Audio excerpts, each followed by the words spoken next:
Estimulación sensoperceptiva múltiple. Mi nombre es Arleche Díaz Sánchez Arista y soy licenciada en terapia ocupacional.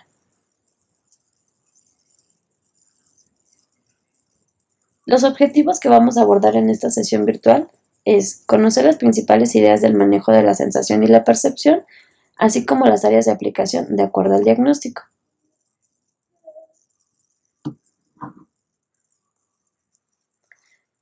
La estimulación sensoperceptiva múltiple no solamente va dirigida hacia un solo diagnóstico, sino que tiene bastantes áreas de aplicación. Aquí les voy a mencionar 4 que son en las que en experiencia personal son las que me han dado mejores resultados, que es en pacientes con síndrome de Down, autismo, deficientes mentales y lesión cerebral.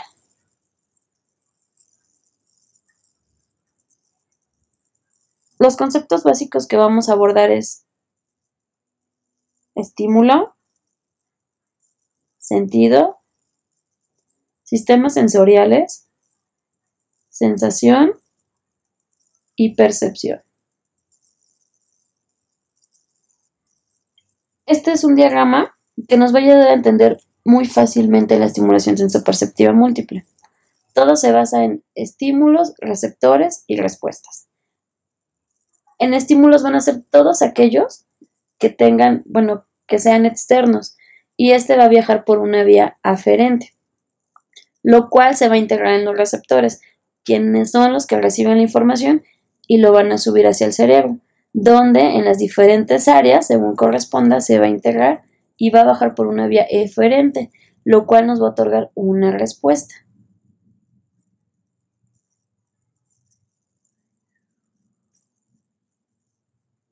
El estímulo es cualquier tipo de energía a la que podamos responder. Recuerden que todo va a ser estímulo externo. Y el objetivo de este va a ser lograr una reacción funcional en el organismo. Siempre va a ser estímulo-respuesta.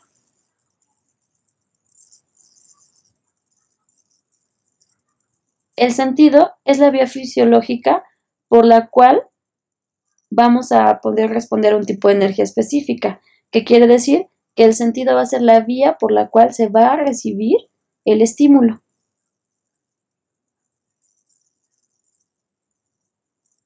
Los sistemas sensoriales que nosotros conocemos son 5: tacto, oído, vista, gusto y olfato.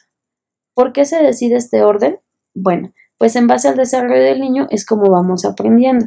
Primero es el tacto, que es el primer contacto que tienen todos los bebés.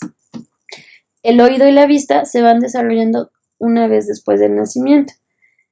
No quiere decir que escuchan o que van a empezar a escuchar después del nacimiento, sino que ya empiezan a integrar ideas sensoriales más concretas, a lo cual va funcionando estímulo-respuesta. Y el gusto y el olfato, pues bueno, son casi los últimos. Actualmente, no solamente los sistemas sensoriales son los 5 sentidos, también tenemos el vestibular, el propioceptivo, el sinestésico y el interoceptivo.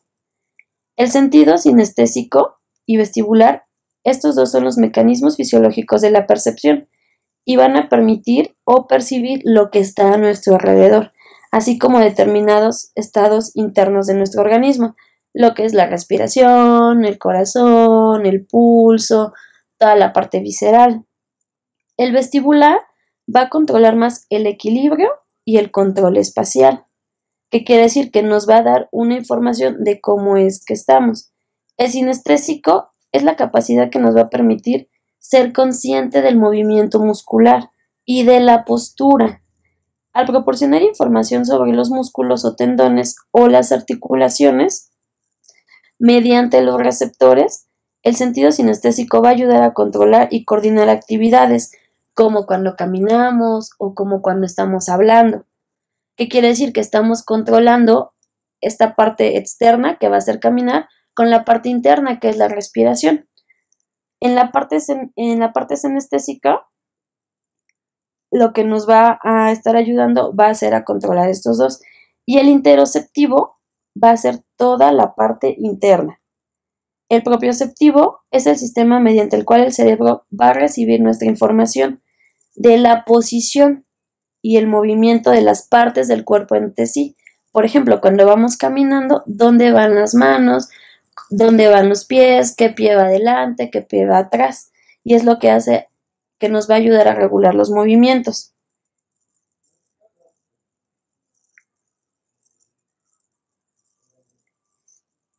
La sensación es un proceso y resultado del registro de nuestra realidad a través de los sentidos. Es el punto de partida de la conciencia tanto del propio cuerpo como del mundo externo. Es todo aquello que nosotros tocamos. Son todas esas sensaciones que nos da tanto internas como externas. Y esta va a ser la unidad del conocimiento. ¿Por qué se llama la unidad del conocimiento? Porque es donde empezamos a registrar nuestra información en el cerebro.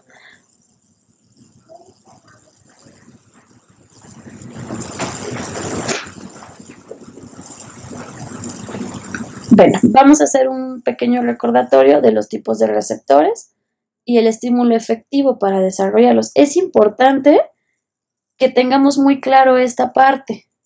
¿Por qué? Porque si no sabemos cómo vamos a mandar la información o por qué vía o qué vía vamos a estimular, entonces nosotros mismos vamos a mandar una irregularidad al sistema y no, en lugar de ayudarlo, lo vamos a estar perjudicando.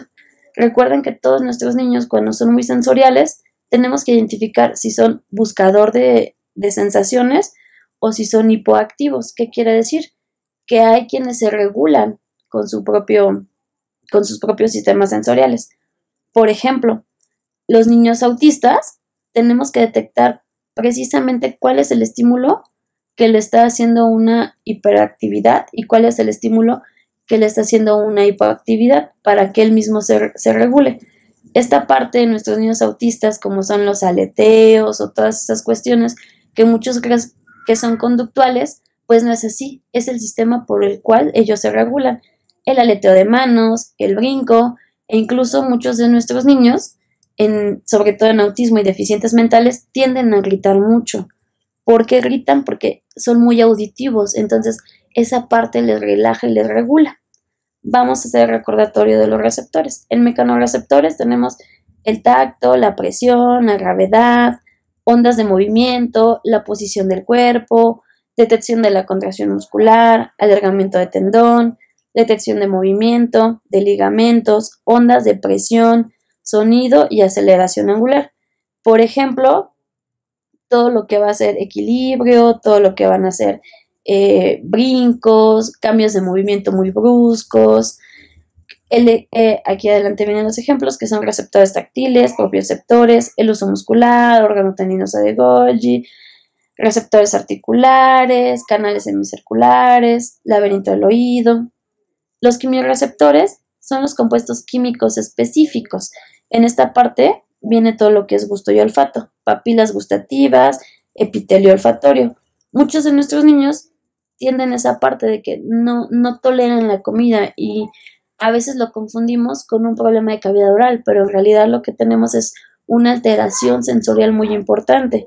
Hay quienes no toleran la papilla, hay quienes no toleran el masticar, hay quienes y no es porque no sepan deglutir o no tengan una buena función masticatoria o no tengan alguna alteración en la cavidad oral. Simplemente que el hecho de que sientan esta parte ya sea viscosa o esta parte dura en la boca los altera. Entonces, ¿cuál es la reacción? Escupir la comida o muchas mamás que nos dicen es que no quiere la comida, no la tolera, se la come muy a fuerzas. Hay alimentos que sí reciben, alimentos que no reciben. Los termorreceptores, pues bueno, bien lo dice su nombre, es el calor. Terminales nerviosas y receptores de la piel, como bien lo sabemos, es el corpúsculo de Ruffini y Krauss. Esta parte donde hay pacientes que se quieren quitar la ropa o que simplemente no toleran las superficies calientes. Y los fotorreceptores, que son la retina, que tenemos conos y bastones, que es la energía lumínica, todo lo que es luz a través de conos y bastones. Esto también tiene mucho que ver, si hay una alteración, son muy pocos los que tienen una alteración sensorial en esta parte, sin embargo sí hay quienes lo pueden llegar a tener. Son aquellos niños que no toleran aquella luz, siempre tienen que andar con lentes, son como muy fotosensibles.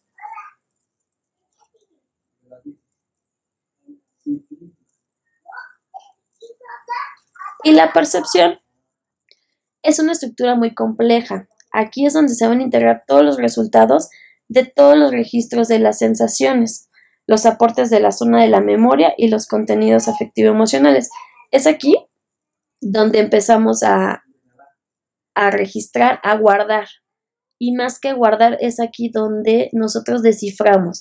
La sensación que yo sentí, acuérdense, sube por toda la vía. Entonces, la percepción es la que nos va a ayudar a desglosarla, la que nos va a ayudar a decidir para qué es o para qué la estoy yo guardando.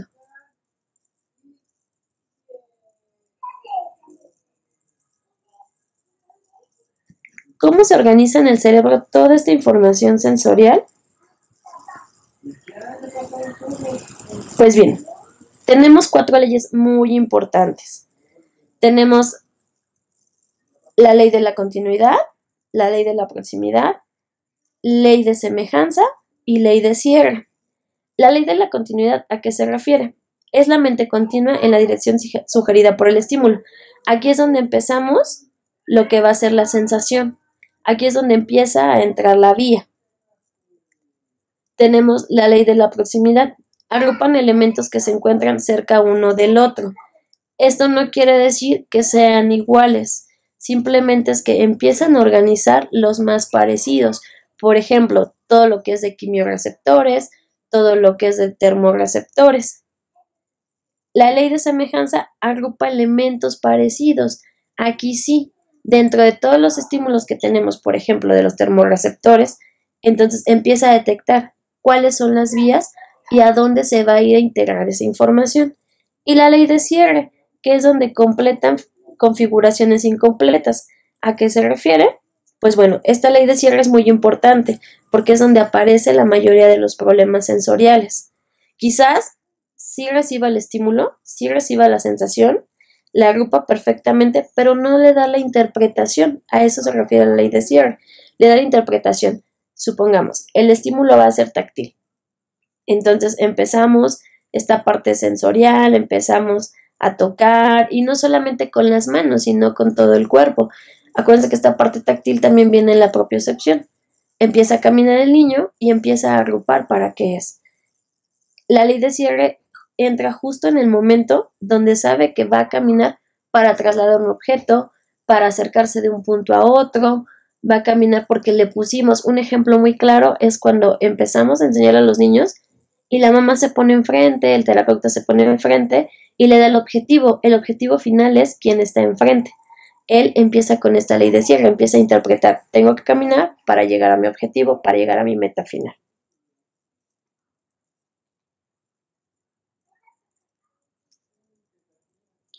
Esto nosotros lo vamos a resumir en una habituación, un aprendizaje y un razonamiento.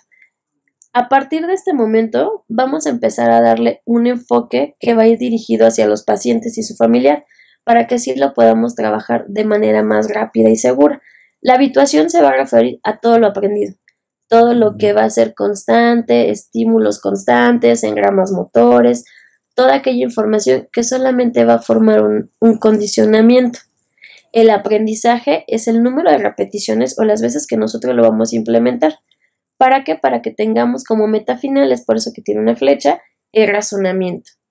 Es el que nos va a deducir para qué estamos aprendiendo o para qué nos va a servir la habituación.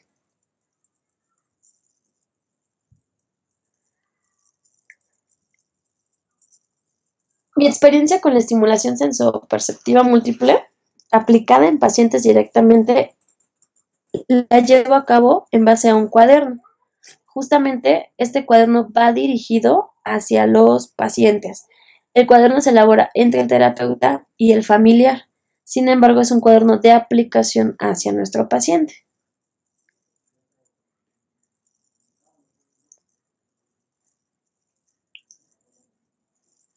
La forma de trabajo siempre es tamaños llamativos, dibujos. Los dibujos tienen que ser lo más parecido a la realidad. En esta parte de sensaciones y estímulos, no debemos de confundir. Un ejemplo muy básico son los colores, ¿no? Amarillo como el plátano, azul como el cielo, rojo como la manzana. Entonces enviamos más de 2 conceptos en una sola idea. Al recibir este estímulo, empezamos a confundir y la ley de cierre no se da.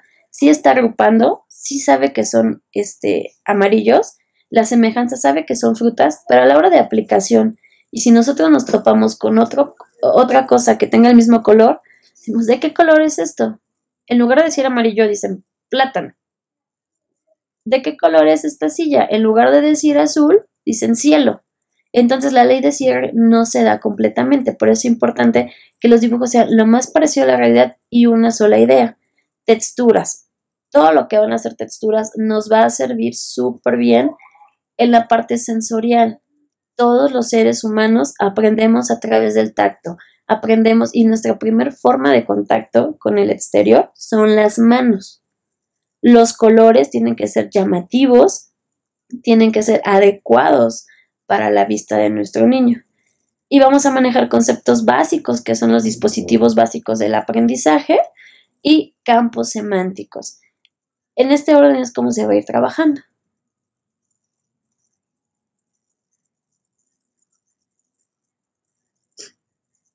De preferencia, se trabaja en un cuaderno de marquilla, un cuaderno de dibujo, que es más o menos, la hoja es la mitad de una cartulina. ¿Por qué? Porque entonces es más fácil manipular, es más fácil que nuestro paciente tenga la atención total en lo que nosotros le estamos dirigiendo. Si nosotros le damos algo pequeño o le damos algo que no le llame la atención, inmediatamente lo va a botar. Y desde el momento que nosotros no tenemos su atención, entonces la parte sensorial ya nos está fallando, el estímulo ya nos está fallando, pero la vía que en verdad está fallando es la de nosotros, porque no le estamos ofertando a nuestro niño algo que realmente le llame la atención. Principalmente y únicamente se trabajan las hojas que están del lado derecho. Si nosotros a la hora de abrir el cuaderno trabajamos tanto la hoja del lado derecho como la hoja del lado izquierdo, lo que hacemos es darle toda la información sensorial junta. Entonces la ley de semejanza y la ley de continuidad no la va a aplicar porque no está separando y no está recibiendo adecuadamente el estímulo.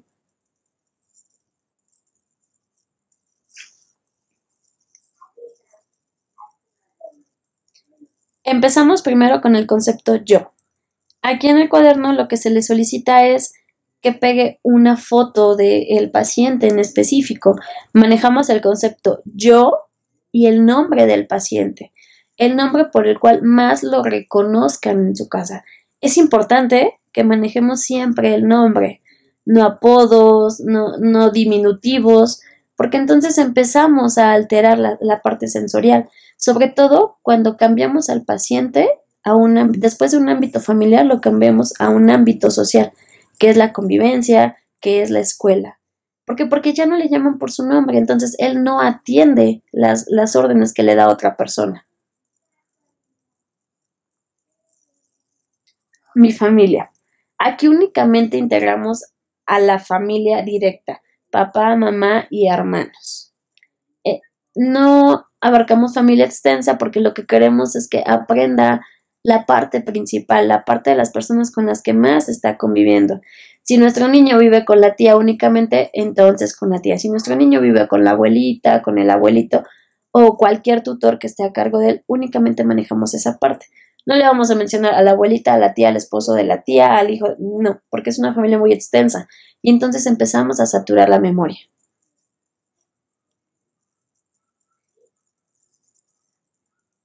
Mi historia prenatal. Aquí se le pide a la mamá que realice un resumen que vaya dirigido hacia el paciente, hacia su hijo. Recuerden que todo esto es para que él lo trabaje. No vamos a dejar que pongan datos como y no te esperaba y estuviste 3 días en el hospital y el doctor me dijo que no ibas a vivir y entonces nos dieron pocas expectativas. No, esa parte bonita que yo le quiero hacer llegar, esa parte motivacional, esa parte de vinculación que tienen madre e hijo. Nada de rehabilitación, nada de doctores, nada de y pesaste 2 kilos y estuviste muy grave. No, esa parte donde le hagan sentir esta seguridad. La vinculación madre-hijo, padre-hijo, tutor o hijo es importante porque nos brinda una parte de seguridad. La mayoría de nuestros niños con problemas sensoriales si ustedes recuerdan o plantean en este momento a su niño con problema sensorial, lo que se nota mucho es este miedo, esta manifestación al no poder interactuar con los demás.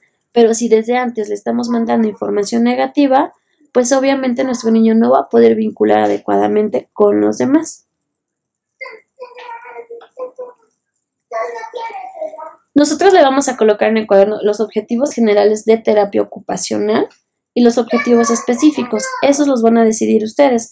Por ejemplo, el objetivo general va a ser la habituación.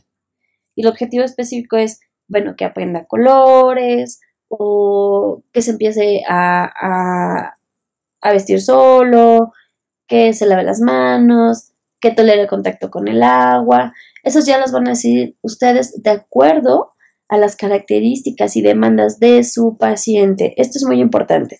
Una cosa es lo que nosotros valoramos, lo que nosotros evaluamos y lo que nosotros podemos ofrecer. La contraparte es lo que la mamá quiere. Generalmente todas las mamás de nuestros pacientes tienen altas expectativas. Pero la parte más importante, la parte que debemos de tomar en cuenta en realidad, es lo que nos está demandando el paciente. Hay veces que nos cerramos mucho a actividades de la vida diaria, a que se cambie solo, a lograr una independencia, pero debemos de detectar bien el potencial de mi paciente. A lo mejor su potencial está en una parte artística, a lo mejor su potencial tiene un diferente rol ocupacional. Lo que nosotros debemos de detectar es la demanda de nuestro paciente. ¿Qué potenciales tiene y qué equilibrio ocupacional le vamos a ofrecer?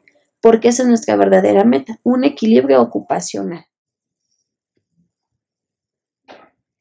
Una vez que tenemos planteados los objetivos, vamos a trabajar la estimulación sensoperceptiva múltiple con los padres.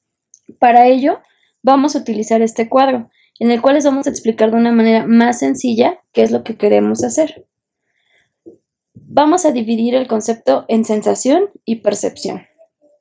La sensación es sentir. ¿Cómo vamos a sentir? A través de los 5 sentidos: vista, tacto, oído, olfato y gusto.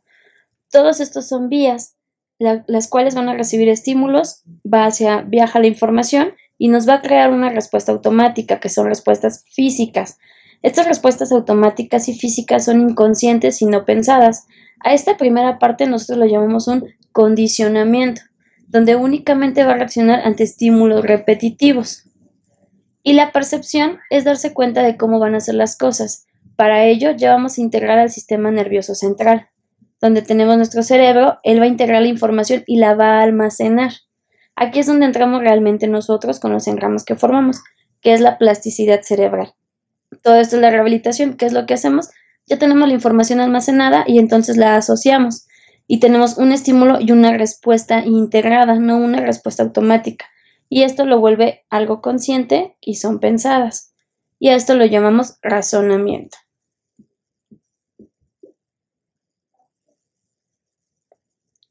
Entonces vamos a empezar a ilustrar los 5 sentidos. Cada sentido va a ir en una hoja. Recuerden que vamos a utilizar una hoja por concepto. Vamos a empezar aquí el qué es y para qué es. Todo lo vamos a ilustrar con objetos que sean lo más parecido a la realidad. Vamos a empezar por vista. ¿Qué es? Pues un ojo. ¿Para qué sirve? Para ver la tele, ver por la ventana, ver el parque, ver en ese momento a su mamá, ver a su papá o las personas con las que se relaciona.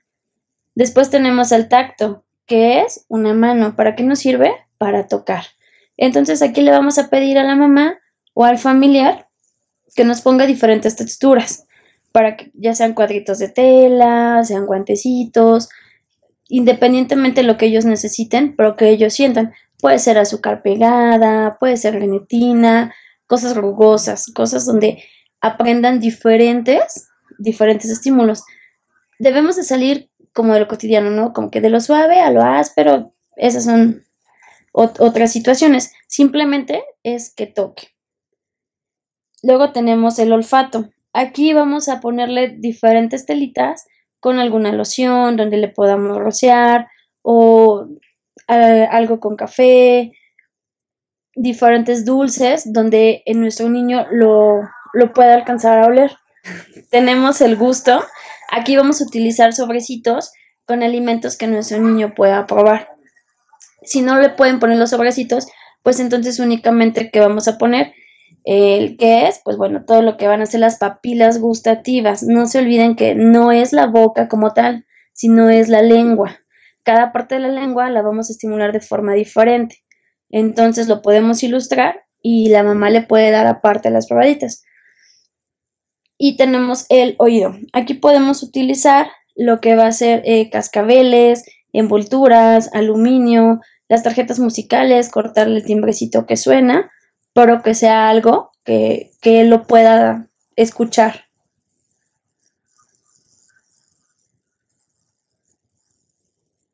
Vamos a empezar después con los conceptos básicos del aprendizaje. Vamos a manejar únicamente 6. He ahí el por qué se llaman conceptos básicos o dispositivos básicos del aprendizaje. Cada uno va a ir en una hoja, arriba de la mesa, arriba de la cama.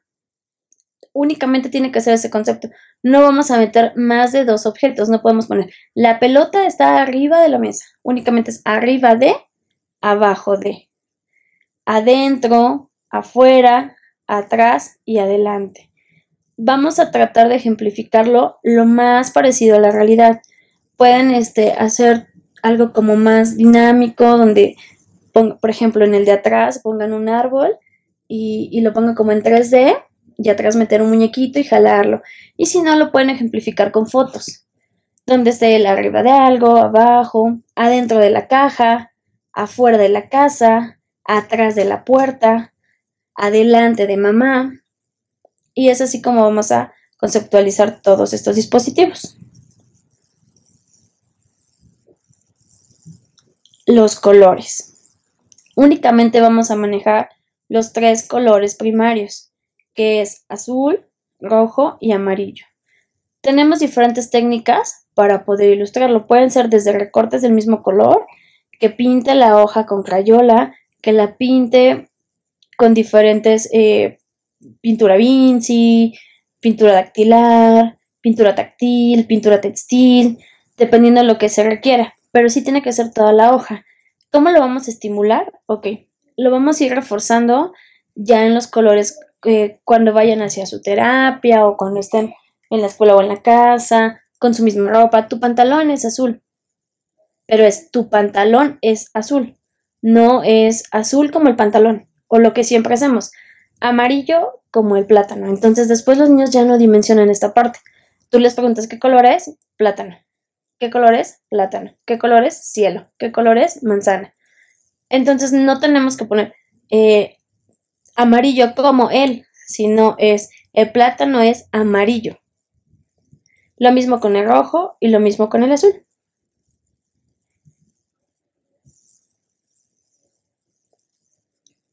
Mis manos. Tenemos que trabajar lateralidades, mano derecha y mano izquierda. Ambas manos van a ir en una misma hoja. Aquí siempre se les procura que marquen su propia mano, ¿no? Para que la puedan plantar a sí mismo. Es mis manos, tu mano derecha, tu mano izquierda. Podemos utilizar técnicas muy básicas desde los listoncitos para que empiecen a aprender. Entonces, mano derecha, color tal. Y siempre se especifica mano derecha, mano izquierda. No, porque a veces ponemos los listones de colores, derecho amarillo, izquierdo azul. Entonces, levanta el azul. Y no es, levanta tu mano izquierda. Nosotros usamos los refuerzos cuando el niño ya no conoce el concepto. Si él todavía no tiene algo asociado a lo que es izquierda, entonces sí decimos, la izquierda es la que tiene el color azul.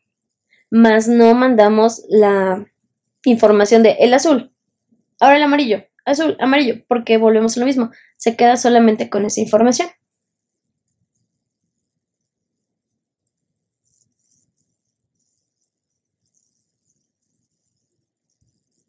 Vamos a empezar aquí ya parte de los objetivos específicos, como es pinza fina y pinza gruesa. Debemos de recordar que la pinza fina es todo aquello que agarramos únicamente con los dedos. No nos vamos a meter más allá de todos los diferentes tipos de pinzas, únicamente pinza fina y pinza gruesa.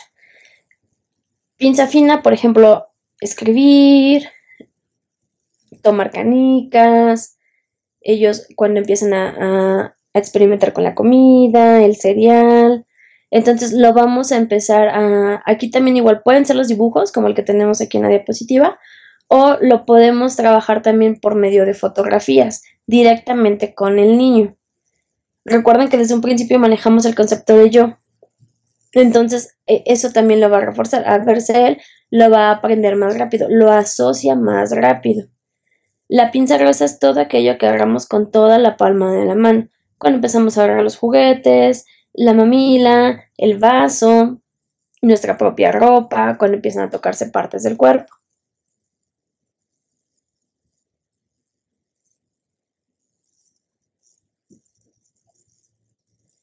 Las funciones básicas de mano las vamos a ilustrar en una sola hoja.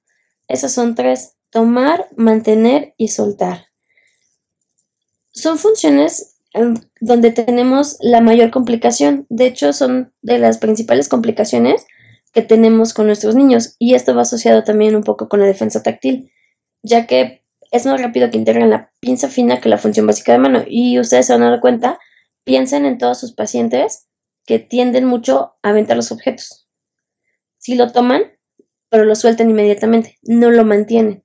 Entonces aquí vamos a trabajar mucho con pelotas, con cubos, con aros, con su misma cuchara.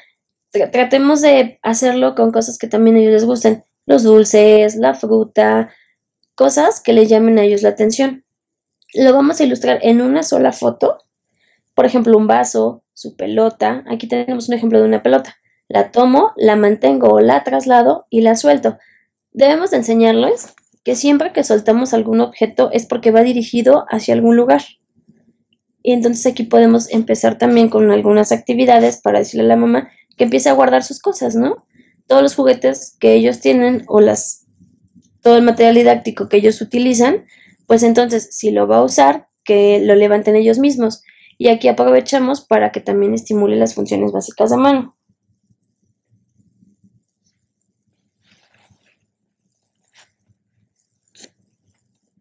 La coordinación visomotriz la vamos a dividir en 3 de acuerdo al desarrollo de nuestro niño.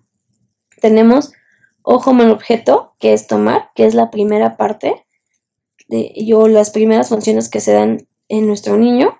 Ojo, mano, boca, que es comer, y ojo, mano, pie, caminar. Casi siempre, por la edad en la que estamos y hablando de un diagnóstico específico, pues entonces nos quedamos como a la mitad, como en ojo, mano, boca, comer, ojo, mano, pie, caminar. Pero no por eso no las vamos a desarrollar. No tiene que caminar totalmente solo, pues puede ser una marcha asistida donde se le esté ayudando, y entonces el juego de pelota, comer, lavarse los dientes, todas aquellas actividades que involucren la vista. Vamos a tratar de ilustrarlo igual, un concepto por hoja. Para ojo, mano, objeto, lo vamos a reforzar con las funciones básicas de mano, con la pinza fina, con la pinza gruesa. Ojo, mano, boca, comer, explorar. Cuando le están haciendo alguna estimulación en cavidad oral, podemos aprovechar esa parte. Siempre tienen que enseñarle a los papás no solo hacerle la terapia, sino que involucren al niño en la terapia que le están haciendo. Si el concepto es, no sé, alguna movilización o algún traslado de objeto, alguna transferencia, pues entonces tomarlo de las manos y guiarle el movimiento, no solamente que el papá se lo haga. Lo mismo con ojo, mano, pie, en caminar. Se puede estimular. Hay muchas actividades, por ejemplo, cuando se les amarra algún cochecito, cuando empiezan a caminar, se les puede amarrar algún cochecito hacia el cincho de su pantalón o hacia su mano para que lo siga consigo. De aquí también hay muchos juegos que cuando estás caminando, ya, o sea, estimulas, ¿no? Los famosos carritos o andadores que tienen tableros musicales o que tienen el leoncito, que también es como muy básico que todos los niños lo tengan. Pues eso estimula la vista y también para que tenga una coordinación.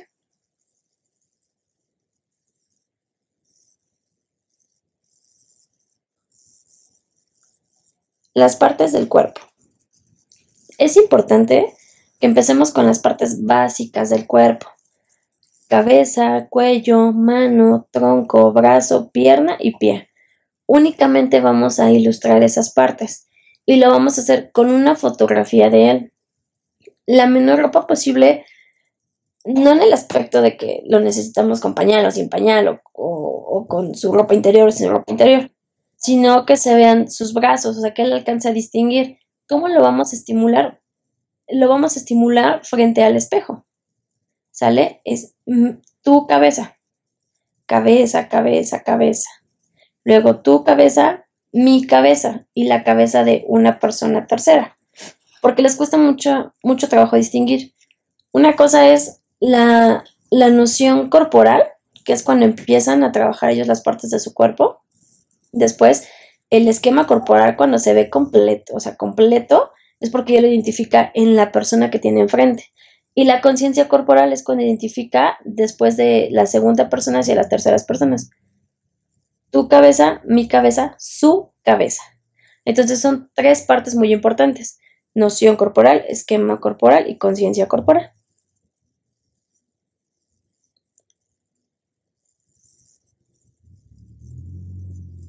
Los campos semánticos.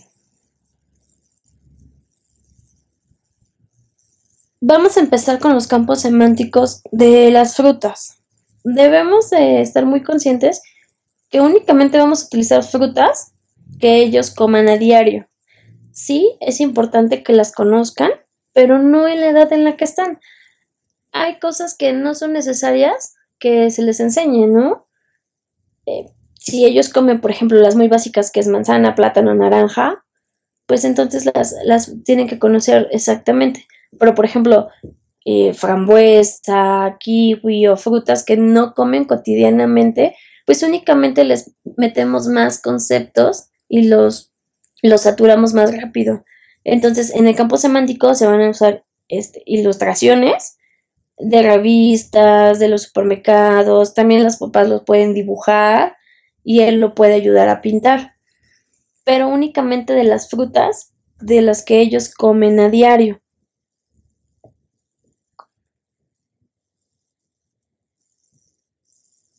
Lo mismo va a pasar con las verduras.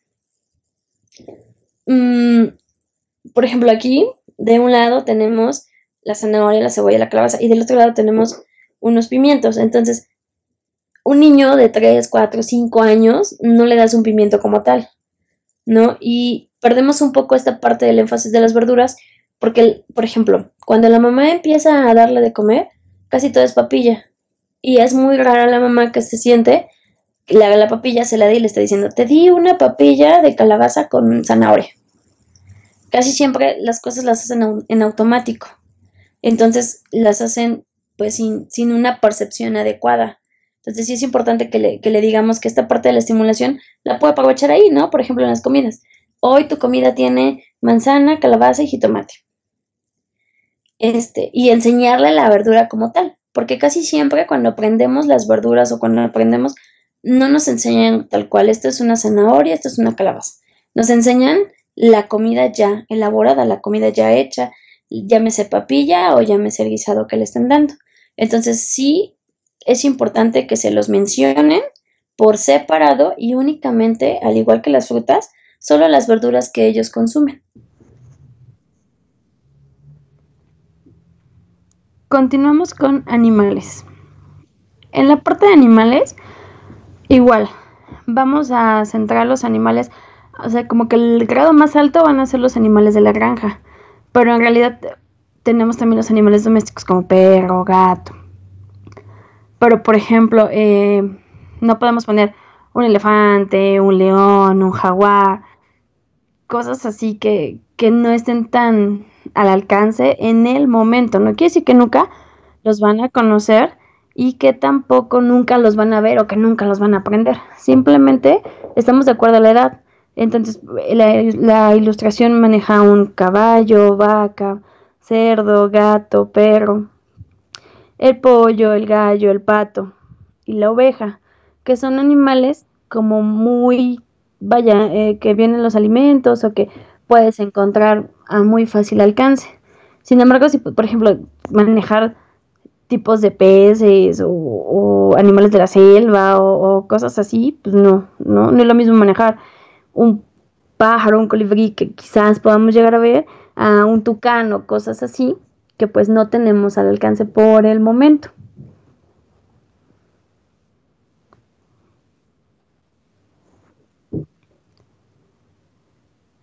En el campo semántico de ropa, primero lo vamos a dividir, ya sea si nuestro paciente es niño o niña. Entonces, únicamente vamos a utilizar así prendas muy básicas.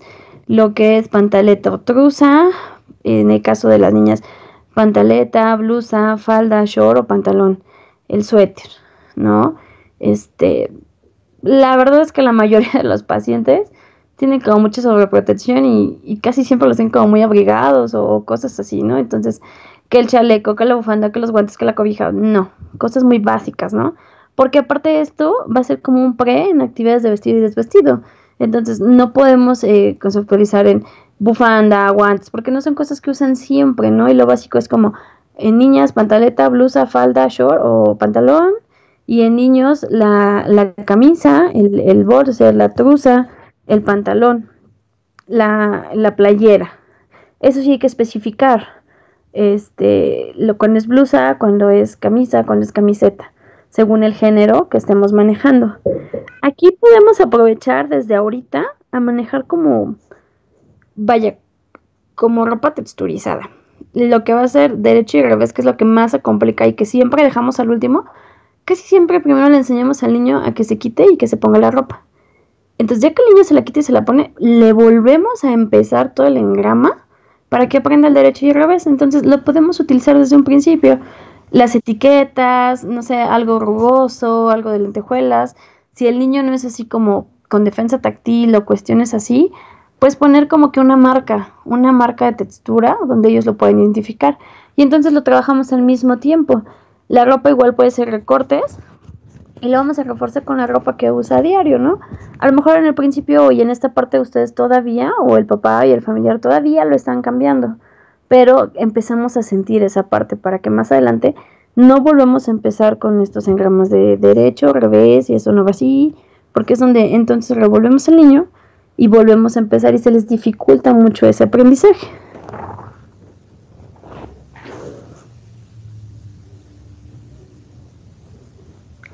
En el campo semántico de medios de transporte, igual, el automóvil particular, el coche, el taxi, el autobús, ¿no? Y pues bueno, alrededor tenemos no tal como medio de transporte, pero sí aprender esta parte, ¿no? Como confunden mucho, por ejemplo, este es el camión, ¿no? Vámonos en el camión. Y de repente pasa, ¿y qué es eso? Un camión de la basura. Entonces el niño lo asocia y piensa que también puede viajar ahí. Y no es el caso, ¿no? Únicamente vamos a explicar o a ilustrar las partes que son como muy fáciles. La motocicleta, el auto. Del otro lado tenemos, por ejemplo, el tren y el barco, que son el avión, que son medios de transporte que casi no utilizamos o no tan cotidianamente.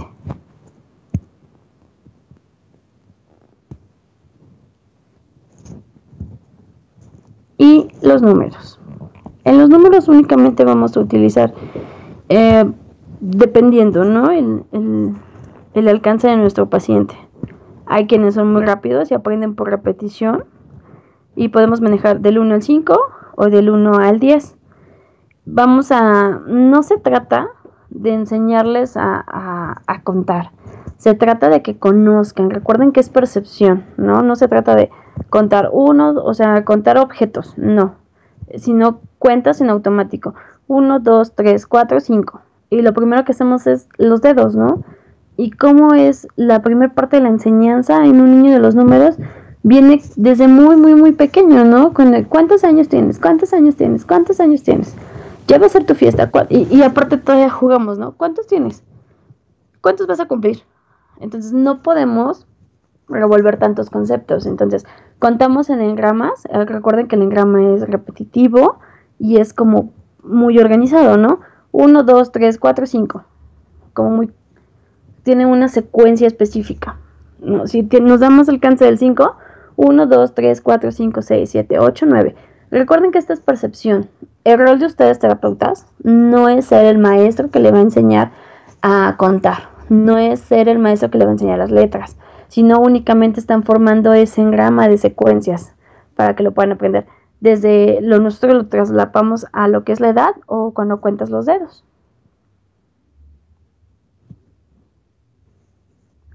Y lo mismo sucede con las vocales. Únicamente utilizamos las vocales, no nos vamos más allá en el abecedario, cosas así, o formar palabras. No, únicamente A, E, I, O, U. Y volvemos a lo mismo, únicamente es mecánico. Vamos a repetirlo, A, E, I, O, U. A, E, I, O, U. No metemos ni A de avión, E de elefante, no. Nada de, cuando estamos trabajando sensaciones no podemos trabajar asociaciones. Recuerden que es algo automático y únicamente buscamos que se empiece este conocimiento para que empiece a generar un estímulo y lo suba hacia la vía que corresponda y lo almacene únicamente.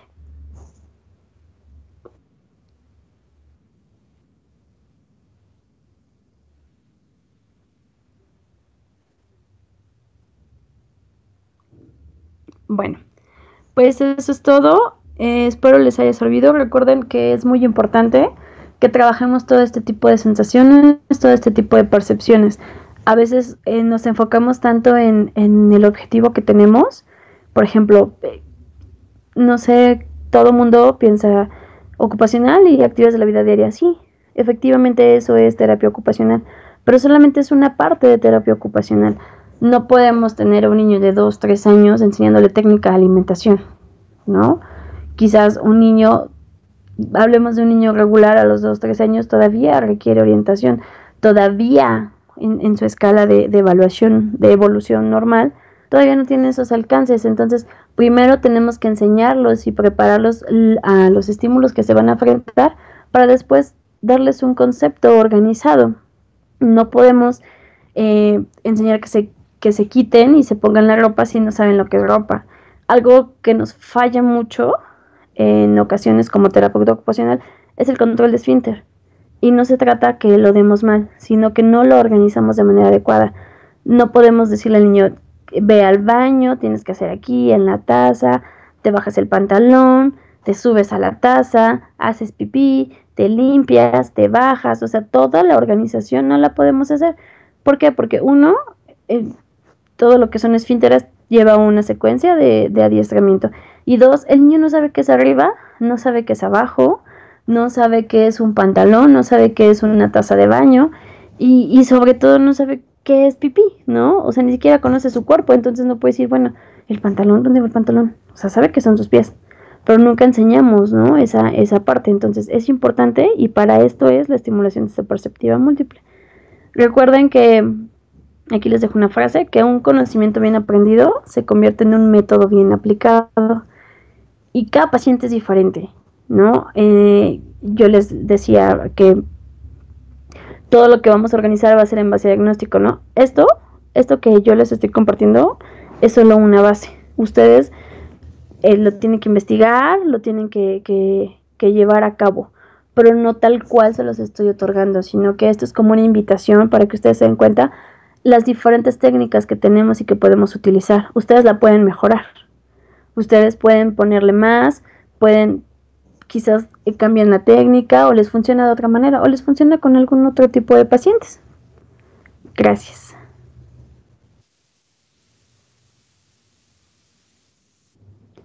Tenemos un apartado de preguntas. ¿Cuál es la edad indicada para contemplar este método?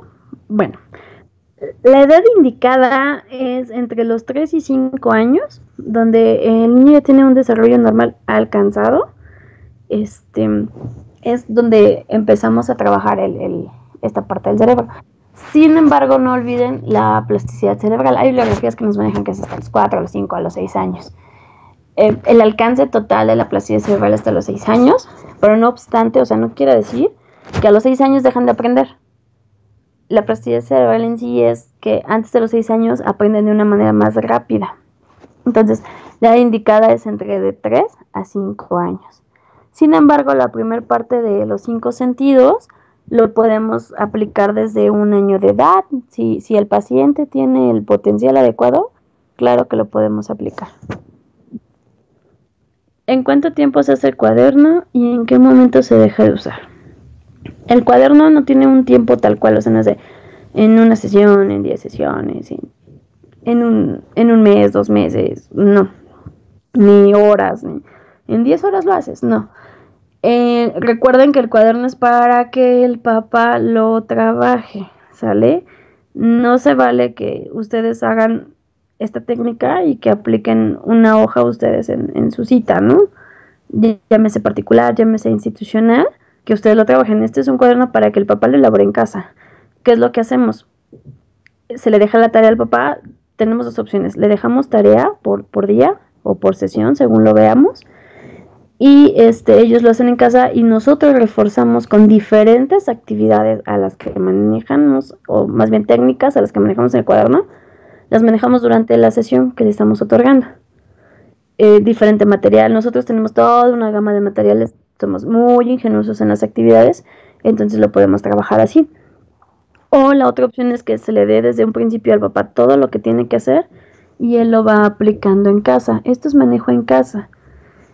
¿En qué momento se deja de usar? Recuerden que les explicaba que el cuaderno se usa diario, ¿no? Es concepto por momento, ¿no? O sea, los 5 sentidos, los colores y cosas así. Se deja de usar en el momento que el niño toma el cuaderno e identifica cada concepto, ¿no? Que ya no hay necesidad de que el papá, la mamá o el familiar le esté diciendo yo. Ojo, veo, sino que él solito lo vaya integrando y nos vaya dando ejemplos. Si nuestro paciente no maneja un lenguaje oral como tal, lo que tenemos que hacer es fijarnos mucho, ¿no? En sus señas, en sus gestos, cómo lo integra y los cambios que va teniendo, sobre todo en la atención que va poniendo. Entonces, se deja de usar en el momento que nosotros llegamos al razonamiento, a la percepción. ¿En qué tipo de pacientes has observado mayores resultados? En lo personal, en los pacientes que yo he notado mayores resultados, y más bien en los que yo lo he aplicado y me ha resultado mucho mejor, es en pacientes con autismo y en pacientes con síndrome de Down. Tenemos el contacto @terapiaocupacional.com.mx. Cualquier otra pregunta o información que llegasen a necesitar, incluso bibliografía, pueden contactarnos a este correo y nosotros les mandamos la respuesta. Alguna otra pregunta, incluso pueden compartir alguna experiencia que ya hayan tenido en cuanto al manejo de estimulación sensoriperceptiva múltiple y mandar sugerencias. Muchas gracias y espero que les haya servido de mucho esta información. Los invitamos a que nos sigan en nuestras redes sociales. Tenemos el Facebook, que es terapiaocupacional.com.mx, el Twitter, @teo_med, y el canal de YouTube, que es México T Ocupacional. Y nuestra página web es terapiaocupacional.com.mx. Aquí van a encontrar diferentes artículos, sesiones como estas virtuales, cursos, bolsa de trabajo y herramientas de trabajo. Agradeceríamos mucho que la compartan, que la visitan y escríbanos cuando necesiten algo, si quieren alguna ponencia en su escuela, en su lugar de trabajo, con gusto podemos contactarnos con ustedes. Gracias.